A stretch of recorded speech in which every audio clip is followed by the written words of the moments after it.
60 Minutes with Angela starts right now.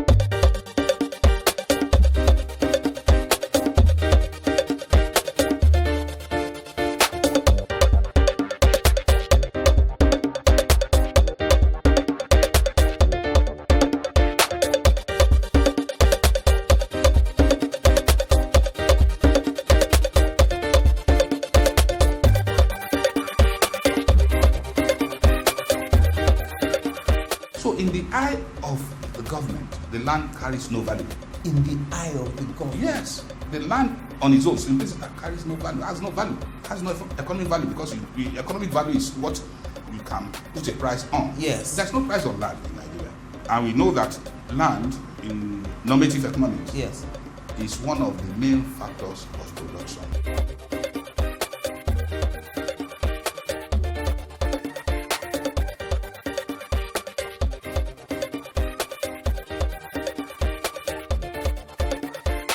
Well, hello and welcome to the program. I'm Angela Ajitumobi.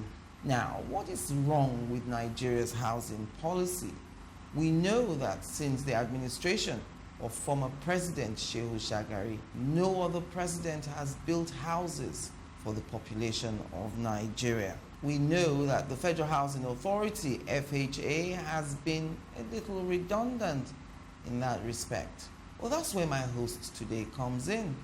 He's an associate professor with the Faculty of Law at the University of Lagos. He holds a PhD in land law from the University of Ife, which he obtained finally in the year 2015, an MPhil in law, that's a Master of Philosophy in Law, from the Obafemi Awolowo University in Osun State, that's in the southwest region of Nigeria.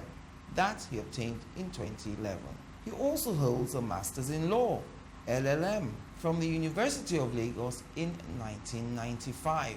His specialities include housing and environmental law. So, join me after the break. I'm counting down 60 minutes with Dr. Tunde Otubu, Senior Lecturer, the Department of Private and Property Law of the Faculty of Law, University of Lagos, here in Nigeria. Welcome back. Welcome, Dr. Otubu. Thank you very much for coming on the program with me. My pleasure. It's been interesting following your articles online. You've identified about two categories of homelessness. There are about 100 million people homeless globally, Right. and about 1 billion people inadequately housed. Yes. What is the difference between homeless and inadequately housed? Just like the concepts is stated, Yes. homelessness means people who have no reasonable place to stay. They are the hawkers on the street, there are those who sleep under the bridges, there are those who stay in the slums, and what have you. Yes. Now, when we talk about inadequately housed, then we are talking about people who, though we say they have a house Yes. over their heads, but the sanitary condition, the facilities provided in the house are below required international minimum standards. So, in essence, they are not living, they are only existing. International living standards. So we're talking about homes, for instance, that do not provide toilets. Toilets, at times electricity, at times roads, access, and what have you. Shacks. Yeah, shanties, people living in wooden houses, corrugated iron sheets, and what That's have you. iron sheets cobbled together. Coupled together, yes. All those are people inadequately housed. In my introduction, I was saying that since the time of former President Shagari, no new homes have really been built. You know, we grew up seeing estates all over built by the federal government. What is missing with our housing policy? What is hampering that major housing delivery? What do you think? Is it funds? Is it ideas? Or both? Well, let me first correct this impression. It is not as if subsequent administration have not come up to build houses. Right. But none has done it the way it was done in Shagari, Jakande time. What's the main difference between the two? I think in those period, the government of the day made it a priority that everybody must be housed. If you look at the prototype of Shagari houses, Yes. as we have it, their main focus from the structure of the buildings, Yes. their main focus is that, oh, look, you should have minimum living place. You can extend and develop later. Yes. So with that, they were able to churn out a large number of houses. If you go to those estates now, you now be able to see current developments. People have redeveloped it. Yes, extension, adding 1 room, 2 rooms. That was within the concept when the houses were built at those period. But presently, I don't see any of the current government coming to the fore to say that, look, housing is a must.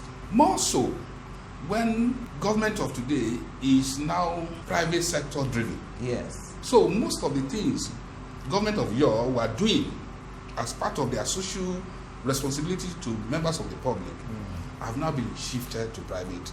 And private entrepreneurs are out primarily for profit. So they will be more interested in building for those who can easily pay, not those who will be ready to pay in 10, 20, 30 years. Yes. So therefore, the houses we get now are houses for the rich. 15 million, 10 million. And not for the poor. So that is actually the difference between the two regimes Yes. that we are comparing. Does the United Nations prescribe anything in that respect? Because we know that there's a prescription of 26% that governments are encouraged to allocate to the funding of education, for instance. Do we know if there's any such requirement or advice giving in respect of housing? If it is such a great need? I may not be able to state specifically there's a United Nations requirement as to a certain percentage of Revenue, yes. revenue going to housing. But I know as a matter of fact that housing is an international issue. Of housing is an international issue.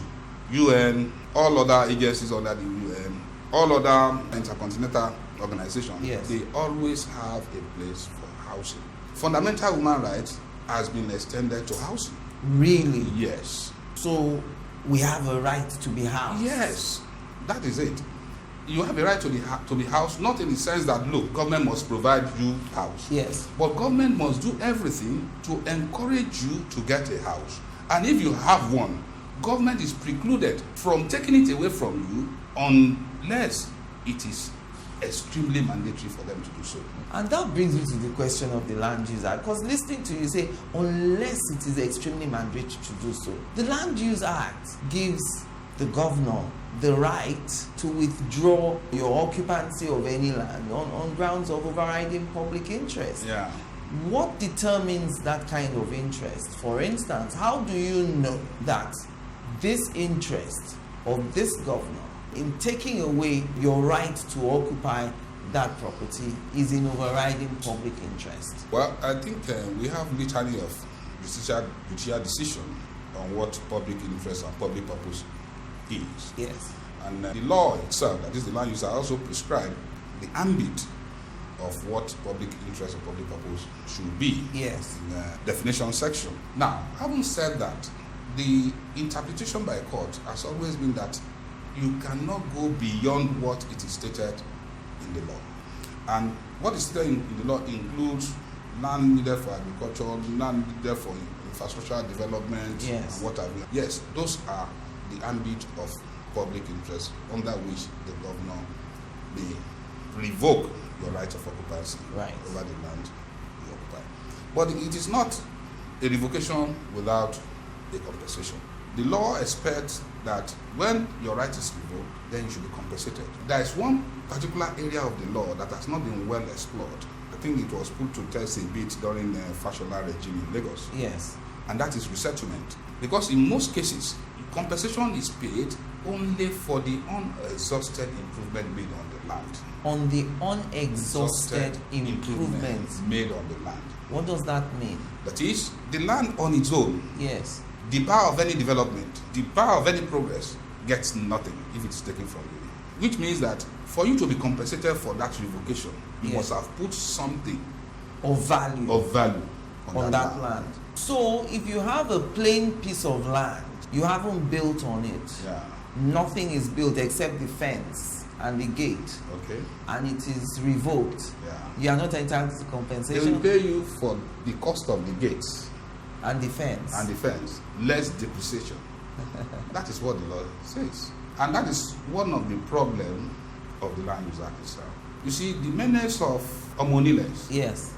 and what have you can be traced to some of To these things like this, because not many people know this. Yeah. If government has taken your land from you and you bought the land 20 million, you put up the fence and the gate, say 850,000, a million naira, that is what you'll be compensated Exactly. You may not even be able to get up to that 850 or 1 million naira because you'll be compensated for that development less depreciation. for. So they will say you built the fence 4 years ago. So that 1 million 4 years ago is not 1 million today. Ordinarily, if you get that 1 million 4 years ago, Yes. that 1 million 4 years ago may not be able to build the same fence today. So that is the depreciation difference. So that then brings me to the question of land tenure, land ownership, and administration. What roles do they play in formulating a policy that will work for us to deliver housing? You see, I think we still need to go back to the basics. Because some of the problems we have in Yes. housing can be traced to the land policy in place. You recollect that the Land Use Act, as we have it today, was an imposition by a military. Military is devoid of anything democratic. Yes. They are autocratic in their ruling. Yes. So they just deliver the thing. And you recollect that even when the politicians of those days were saying that, look, that land user, they are going to do something about it, immediately they get to power. The government of the day, the military government of the day, unilaterally put Land Use Act as one of the laws that cannot be easily amended, except it follows the rules for amending the constitution. That is making it difficult, even for the incoming government to amend it. That's the nature of the military. So we are stuck with the Land Use Act of 1978? Yes. Nothing can happen. We can't jettison it? Until we can jettison it if we go the way of amending the constitution. The same process that will take us to amend the constitution is the same process that will take us And it's a cumbersome process. Definitely a cumbersome process. The have will not allow the have-nots to have their way. So in other words, Though subsequent governments have come in and all realized that it's actually better for them as government not to revoke the Land Use Act. Exactly. Land Use Act is more or less in favor of the government. It favors the government. Simplicity. Because what it does is to make land cheaper for government to acquire. But in real economic sense, it has turned land into something of no value in the eye of the law. Yes, people may argue that no, that's a lie. Yeah, yes. You can sell your land for 2 million, for 3 million, for 4 million. Yes, that is true. Provided the government has not come up to take it. Immediately the government comes up to take it, yes. And the land is just still a land, no development. No matter how much you have spent there, it's gone. So in the eye of the government, the land carries no value. In the eye of the government? Yes. The land on its own, simplicity, carries no value, has no economic value, because the economic value is what you can put a price on. Yes. There's no price on land in Nigeria. And we know that land in normative economics is one of the main factors of production. Yes. And the it's return on always land is factored right. in. It's factored in anytime manufacturing, Exactly. in industries. Exactly. We still need to go back and study our land tenure system, both the north and the south, Yes. the vagaries therein, and come up with a clear policy. The Land Use Act, as it says, should be thoroughly re-examined and necessary amendments made. We've canvassed an argument that, okay, fine, if the essence of the Land Use Act is to say, okay, make things easy for government, because government is for all of us. Yes. No doubt. But should it be at the detriment of an individual? Why can't government pay the market value? That is our argument. Because as it is now, even if you acquire the land from government estate, yes, and you have not developed, and subsequently the same government now revokes that your title over it, all the money you have paid to government will not be refunded, unlike what we used to have in the past and what we used to have in other climes.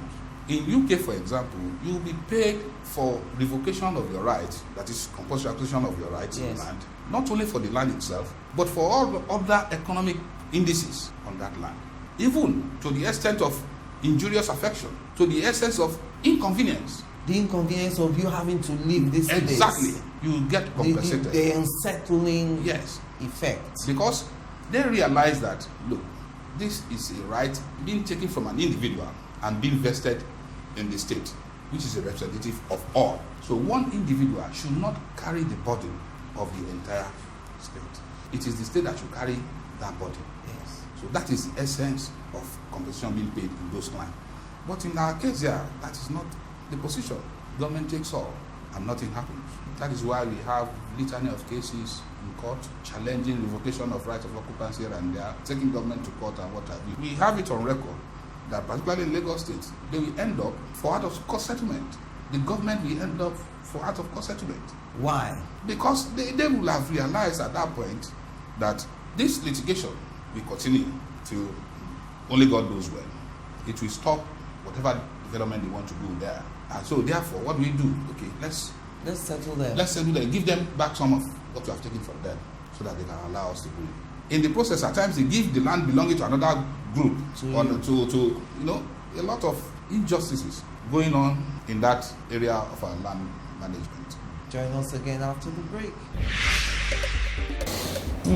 Nice question. Angela, that's a great question. It's a good question. It is difficult to respond to that question. That is a serious question. Angela, that is a very great question. Great question, Angela. You know, Angela, that's a very difficult question. That's a great question, Angela. Okay, that's a great question. Angela, that's a tough one for me. That's a good question. Good question. I love to ask questions. I think it's what I do best. You see, I think that the fastest way to learn anything is to ask questions.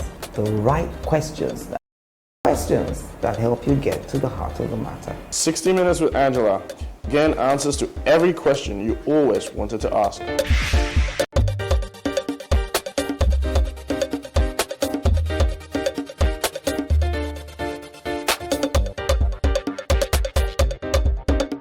Welcome back. If you've just joined us, it's 60 Minutes with me, Angela Ajetomobi. On my hot seat today, Dr. Tunde Otubu, a senior lecturer at the Department of Private and Property Law, the Faculty of Law, University of Lagos.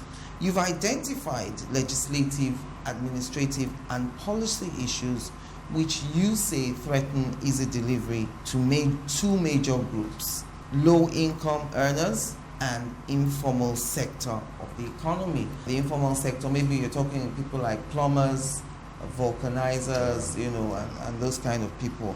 What are these legislative, administrative, and policy issues? Everything concerning housing, or most of the things concerning housing, revolves around the Land Use Act. Even planning is also made subject to the Land Use Act. Now, if you look at the Land Use Act, there are a lot of legislative issues which need to be addressed. There are many administrative inadequacies even in the law itself. Say, for example, let me take administrative. Yes. The governor has been made the alpha and omega of land management, of land policy, and what have you. Within his state. Within the state. Yes. Even as between the state and the federal government, the governor stands in a better stead with respect to land management because land is residual. Yes, Section 49 empowers the federal government to request for land from the state and what have you. But not by fiat. No, it's not by fiat. If the federal government says, look, we need Ikorodu Road for national federal development. Yes. The Lagos State government can come out to say, look, by our own planning policy design, yes, what you intend to do on Ikorodu Road is not designed for that. You can only take land in Badagry for such, because that is where we have zoned what you intend to do in Ikorodu Road. And that will stop it. It will stop. Because the courts have pronounced that federal physical development in various states must also comply with the state planning regulations. So the government stands in a better stead. Yes, that may be pardonable during the military. It should not be in a democratic setting. There are two committees under that law, one for the state and one for the local government. Except for the stipulation that the governor should appoint some professionals. Yes. All other members of that panel, of that committee, are surrogates of the governor. He is the alpha and omega. No independent-minded people. No, it's the way it is structured. No. So the governor puts everybody there, more or less. Definitely, then they're not going to make any decision. That even currently, there are so many states without that committee in place. The governor is just yes, sole administrator. The same thing with the committee in the local government. The governor is made the person to constitute that committee, one way or the other. So if it's not constituted, there's nothing the local government can do. So we have so many anomalies. Yeah, administratively, with respect to the management of land under the law. Legislatively, I've mentioned some of them. Compensation, for example, section 29 on compensation is clear on who can receive compensation. Yes. To make matters worse, there are instances where your rights can even be revoked without any compensation. For example, if it's in breach of a term in the certificate of occupancy, if you fail to pay the rent, land use charge or something like that. And from the pronouncement of that law, it is by fiat. Once that one is done, the governor decides that is what it's going to do, that is the end. In the past, you cannot even challenge it in court. Not too long case. Yes. Where that one, section 47, has now been jettisoned. That it will be against the right to fair hearing if you are not allowing parties to challenge whatever governor does under the law in court. But the governor has a discretion at times to impose rent, to review it, or to even allow you to go rent-free. And to make matters worse, there are two land regimes under that law. One is controlled extensively, the other is left uncontrolled. Until the recent law of the land use charge in Lagos State, it was only people who have CFO that were susceptible to pay land rent. Only if you had CFO? Yeah, because it is under that law that if you have a right of occupancy, not a deemed right. There are two. If you have an actual right of occupancy, there is a stipulation in that certificate that you have to pay rent, which is reviewable by the governor and what have you. Yes. So if the land you own has no certificate of occupancy, then you are not obliged to pay that money. Not until the recent law of land use charge, which now says that everybody must pay for the use of land. So we have all this inside the law. Also, for example, if you have a right of occupancy, a certificate of occupancy, then you have a tenure. Yes, you have a term tenure, either which is usually stated to be not more than 99 years. But if you don't have that certificate, your tenure is open-ended. There's no 99 years limit. No, there's no 99. That's why at times I advise people, look, if you are not using your CFO to obtain loan, don't take it. Don't bother yourself about that. That's a loophole right there. That should be plugged. Well, we have canvassed arguments that, look, it is better for management and administrative purposes to bring everybody under one umbrella. Let everybody obtain the certificate of occupancy so that there will be uniform. And we can have a record of everyone. It makes it so easy. If not for the fact that in one breath our government is saying that, okay, government has no business being business, and on the other end, they want to collect all the money they can get from the use of land. Otherwise, there's nothing stopping the government opening the floodgate like, look, come and obtain your CFO at peanuts. Yes, knowing that obtaining that CFO means that every year there's a certain amount you will have to pay. You see, that sort of policy trust was used by, I think, TUNDE government. And followed up by Fashola. With respect to tax, they say, okay, just go there, declare whatever you want to declare. And pay something. Immediately you do that, you have been captured. So the tax base is broadened. They can use that one to plan. The same thing can be used for land, so that everybody will be in the blanket. Everybody will be covered. So they can use that, okay, we know we have 3 million CFOs, yes, 200 naira in a year, we know how much that one is going to bring in by way of rent Yes. ordinarily. Now, apart from that, the issue of litigation here and there over land will also be minimized, because at that point, you now know that since it has been made mandatory for everybody to obtain a CFO, somebody with a CFO will now have a superior title with somebody who doesn't, if you fail to register within a particular period. So once that one is clear, the court will be able to give you an easy decision that, look, this one has a title, you don't have, you just have a customary title. But our law, Land Use Act as it is now, is an ad hoc legislation, because it is only interested in managing urban land. Not rural. Not rural land, urban land. And unfortunately, it put a seal on rural land. How? By provision of Section 36, all land in the rural areas meant for agricultural purposes cannot be alienated. They can't be given out. You cannot sell it. It's a blanket. It is not that you cannot sell it without consent. Yes. You cannot even dispose them of. All land in rural areas. Yes, under Section 36. Which means no matter how vast your land is, if that land is classified as unurban land, non-urban land, then you cannot use it as collateral for any advances. So it's just an asset sitting It is there. a dead capital.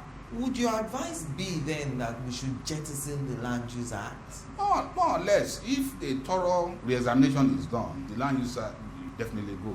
What government is most interested in is getting land for its own development. That is no problem. I don't think that should be a problem. There is a way they can manage it. At least before the land use act came in 1978, they were managing such issues under the 1976 decree. What was the position then? You know, who owned the land then before 1978? Land were private properties, except for where government itself also acquire and own lands. They were fully private properties. Then, if land were to be acquired by the state, they will pay compensation. Full compensation Yes. now. Yes, yeah. Well, to some extent, let's say we can't say full, because at a point, because of the amount being asked or being requested for, the government came up with a decree 1976 to now classify the amount to be paid per acre, given the area where the land is acquired, just at least to limit it to a certain sum. Yes. That one is still better than what we have now. Where now the land is just taken from you, and if you have been keeping your land there, hoping that when God gives you money, you are going to develop it. Government comes up to take it. You just After 22 years. You just go home and see no more. Nothing for you. What about the role of mortgage system, abandoned uncompleted buildings, expensive rentals? You identified that as some of the reasons that cause housing shortages. What is the missing link there? What reforms do you want to see as far as those things are concerned? I think mass housing is predicated on good mortgage system. But unfortunately, the albatross to achieving that is still the Land Use Act. Land Use Act. Again. How does the Land Use Act hamper mortgages? Oh, wow. One, all mortgage transactions must seek the consent of the governor. Actually, the provision of Section 21 and 22 is that any transaction on land that involves alienation, possession, and what have you, must seek the governor, requires the governor's consent. Every single transaction? Yes, that is the letter of the law. Maybe that is not the spirit, because I know as a fact that in Lagos State, if you are renting an apartment or you are giving out a lease of less than 5 years or thereabouts, you not require consent. But if you are taking a space for more than 5 years with a premium, then you need the governor's consent. Now, imagine the number of such transactions going on in the state. And the governor has to attend to, in addition to other jobs he's doing. So you can see how, in that respect, the Land Use Act is a problem to mortgages. Not only that, I refer to Section 36 of the Land Use Act the other time, which provision is placing a total bar in the alienation of non-urban lands being used for agriculture. So that means you cannot use that land, cannot mortgage the land to raise capital. No bank will take it from you as collateral. No, to raise capital. Even if you have a CFO over it, to raise capital to finance what you are doing. And all over the world, correct me if I'm wrong, your property, your real property, is something you can use to borrow money from the bank. Actually, to determine wealth in the past, land. And it barring all this Omonile, Yes, Wahala, and what have yes. you will always smile to the bank at the end of the day because that land will appreciate over time. But with the position of the Land Use Act, the bulk of land in Nigeria cannot be made subject of mortgage because the bulk of land in Nigeria are none of our lands. So how do we now say we have a vibrant mortgage system? So it's a big challenge until we revisit that area of our law. Join us again after the break.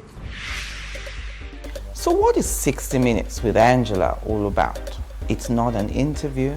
I like to think it's a conversation between two people making the news, people who are in the news, and those who become the news. And the whole idea is to inform, to educate, or to clarify, as the case may be. It is an art getting people to answer the questions that everyone is thinking in their minds. And that's what we try to do on 60 Minutes with Angela. I ask all the questions that everyone's thinking about and no one wants to voice. All the questions you always wanted to ask, you get those answers on 60 Minutes with Angela. Every week on this station, 60 Minutes with Angela, getting answers to every question you always wanted to ask.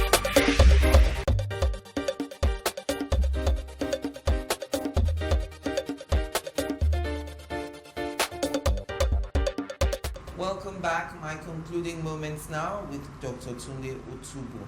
Under the Land Use Act, if anyone is aggrieved, is there any provision for a tribunal like we had the rent tribunals in those days where you could go to air your grievances and get the government to at least come and explain why your certificate of occupancy has been revoked? Well, there is no specific provision in that law as to creation of a land tribunal or a dispute resolution offices Yes. to address issue of infraction or grievances under the Land Use Act.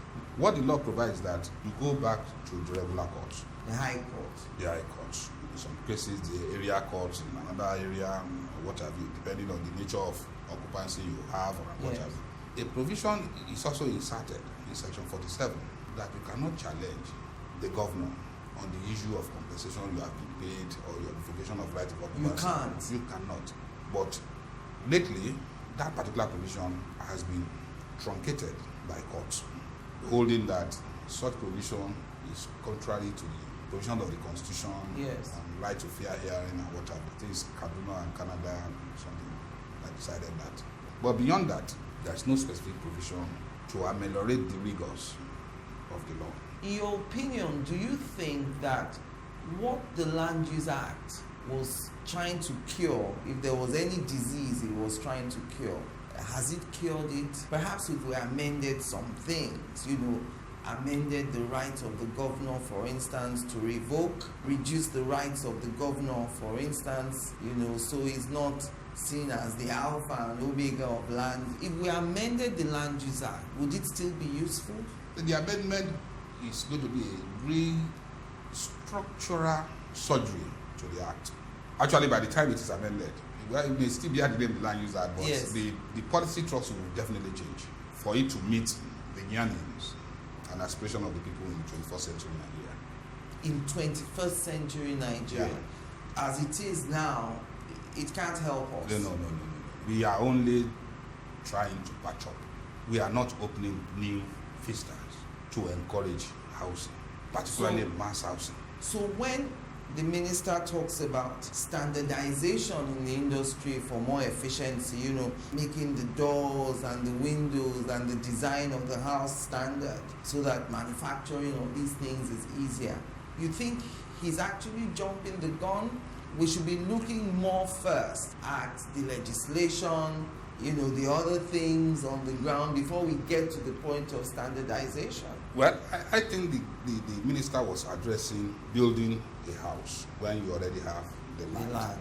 But I think we need to address the issue of access to land before building the house. How accessible is it for you to get fund to build? All these have questions to be answered before we now talk about window size and what have you. Yes. Now, if you have land and you cannot use that land to raise funds to build it. What is the point? Then, of what essence is standardization of building materials? So we still need to address those questions. In my little experience as a legal practitioner and a law teacher, I hardly come across tripartite mortgage agreements in Nigeria. What does that mean? It's a mortgage transaction where we have the financier, the land, and the mortgagee. That is, you've seen a land you want to buy and you want to build. You don't have money. You go to the bank. The bank will now advance money to buy the land and build. And then you'll be paying the bank And then back. paying the bank back.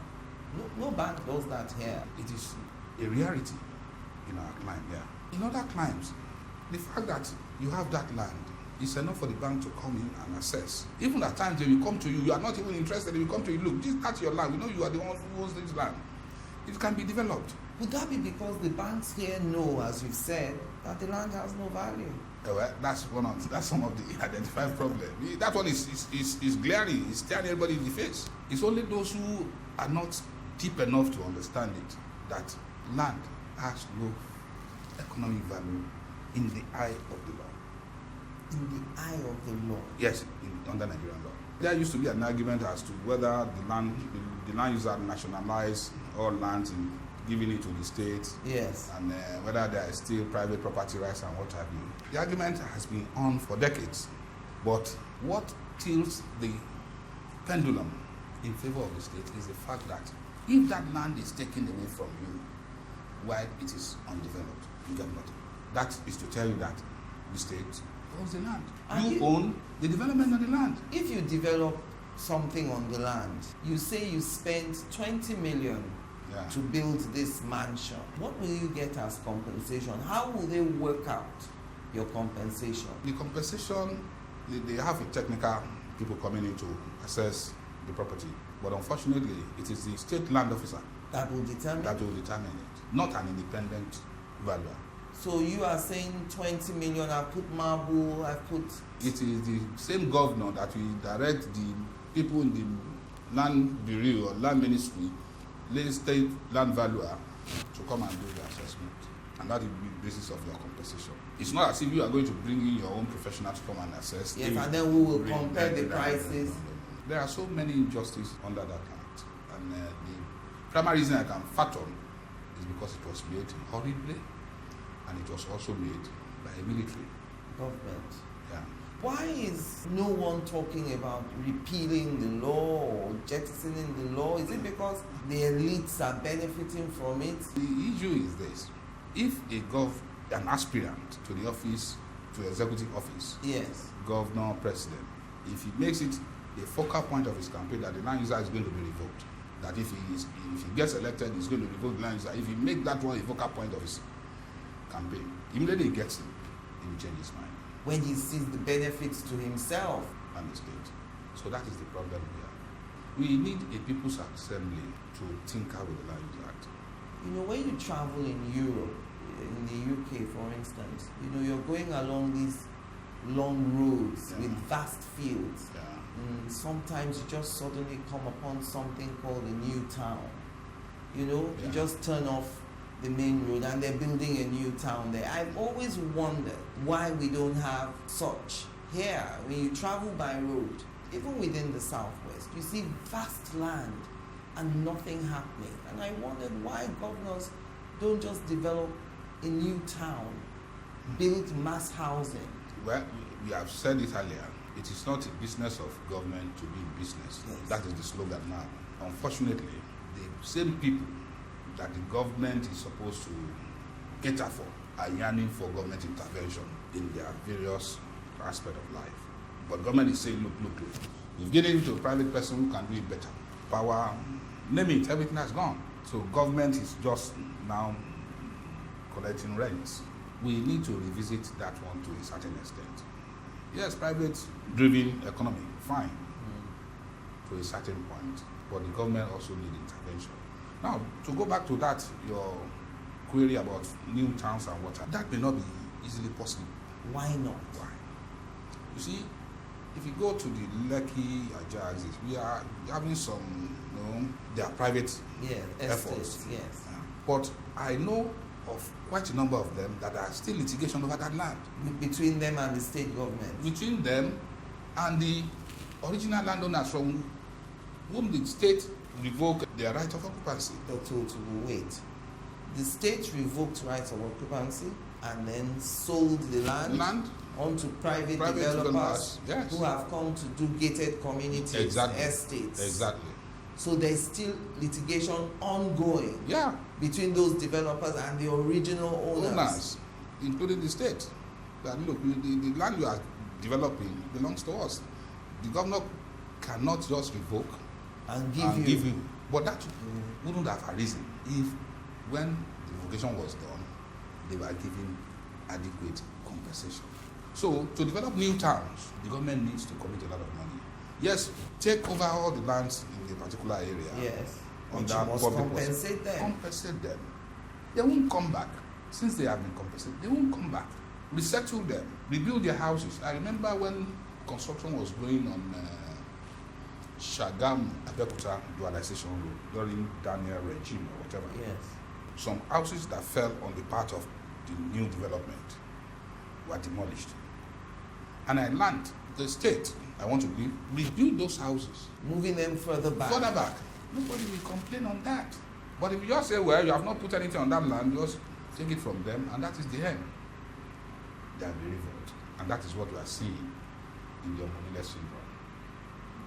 So the Omoniles that many people love to castigate, they actually have legitimate rights to protest. In some instances, yes. In some instances, they do. Though they, at times, also overdo it. Yes.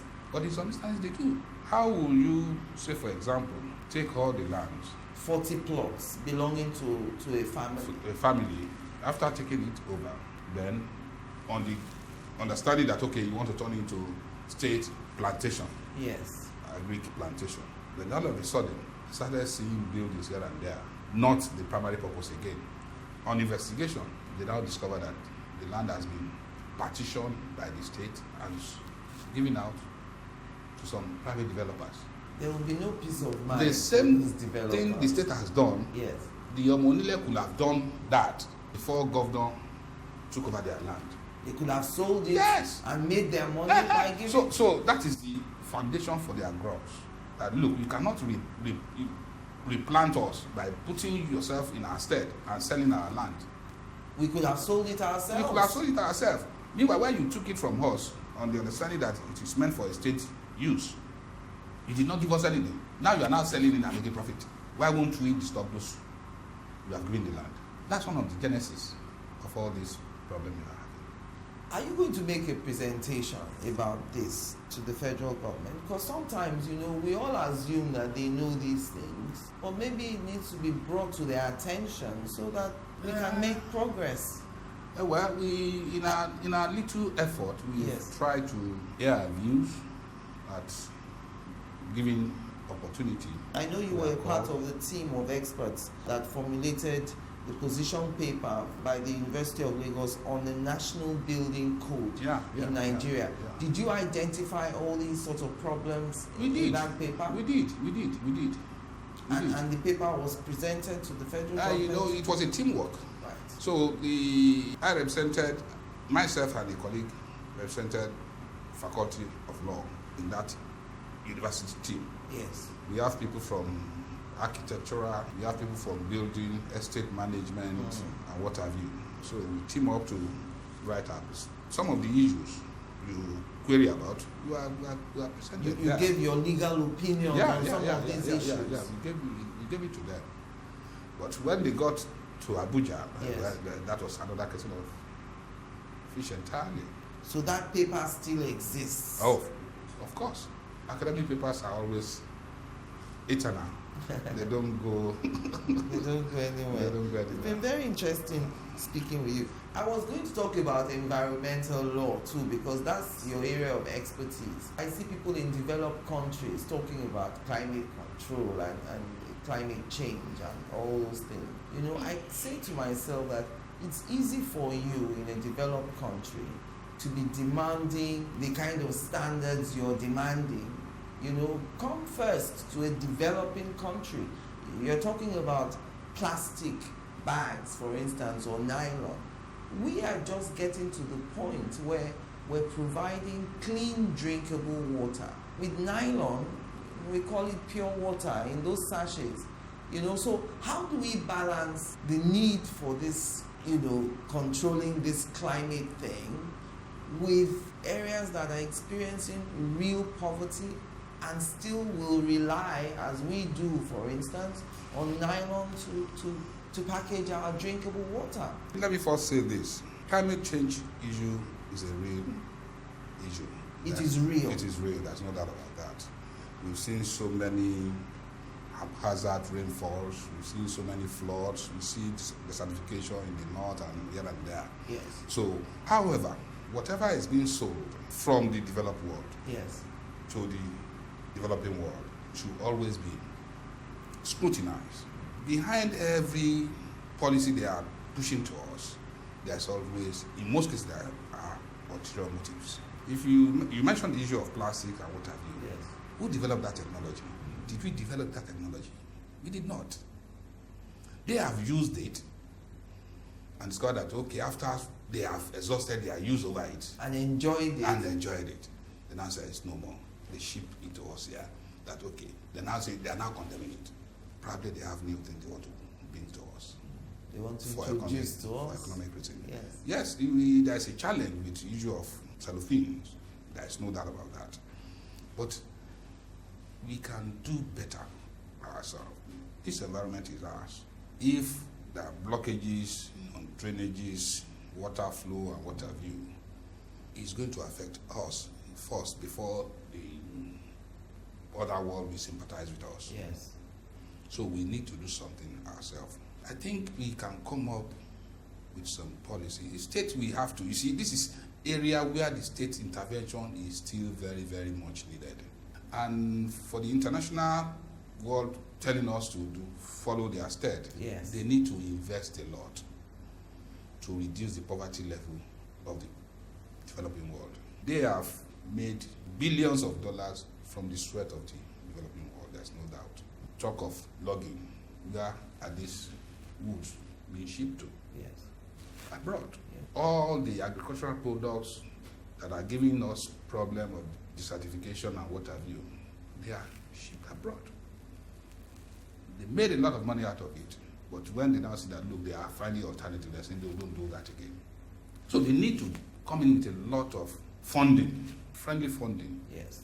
to develop the rural areas and uplift the standard of living of the developing world. But be that as it may, we here can also do something for ourselves by coming up with some policy and administrative ideas Yes. that can, in a little way, maybe gradually, over time, impact on the use and disposal of all this environmental, non-degradable waste.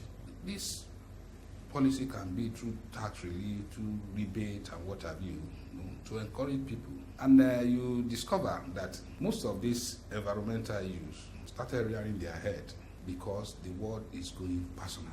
When we were young, we used to have one big bottle of Coke to be shared. Yes. We used to have one big toothpaste to be shared. Now you have sachet of toothpaste. Yes. You have sachet of Milo. You have sachet of this. You have, all these are waste generating ventures. So we need to rejig our ways of living to be able to address some of these issues. We can cope, yes, we can, some of these problems Yes. being created by ourselves before we can call on the outside world to come and assist us. Thank you very much, Dr. Otubu, for coming on 60 Minutes with me today. The pleasure is mine. And thank you for watching. I'm Angela Ajitumobi.